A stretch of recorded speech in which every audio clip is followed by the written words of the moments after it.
बिस्मिल्लाहिर्रहमानिर्रहीम। अस्सलाम वालेकुम व्यूवर्स, मैं हूँ सहरी और आप देख रहे हैं homemade food secrets. Welcome to my channel.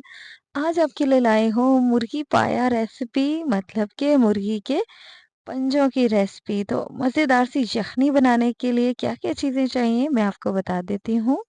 मुर्गी के पंजे मैंने ले लिए हैं, अच्छे से वॉश करने के बाद इनकी स्किन उतार ली है, इसको दोबारा वॉश किया है और फिर इसमें प्याज, अदरक, लहसुन, हरी मिर्चें और कुछ खड़े मसाले मैंने ऐड करने हैं।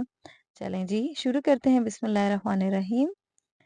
पंजे मैंने ये आधा किलो लिए हैं और अब इसमें देगची को भर देंगे। इतना ढेर सारा पानी ऐड करेंगे, ठीक है?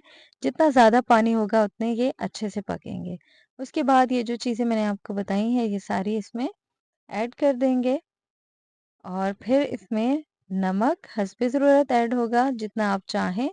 काली मिर्चें मैंने 1 चम्मच डाल दी है इसमें और इसको हल्की आंच पे हम पकने के लिए रख देंगे। ये देखिए, जब उबाल आने लग जाए चेक करें और फिर उसकी आंच को थोड़ा-सा और कम कर दें।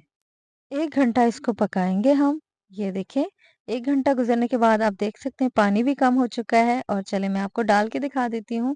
ये पंजे बिल्कुल गल चुके हैं और इसका जो सूप है वो भी गाढ़ा हो चुका है। ये जो यखनी है ये देखिए, ये भी गाढ़ी हो चुकी है, मज़ेदार सी खुशबू आ रही है। बच्चों को ज़रूर दीजिएगा, सर्दियों में ख़ास तौर पर जब खाँसी, नज़ला, ज़ुकाम हो, तो तब आप ज़रूर बनाया करें।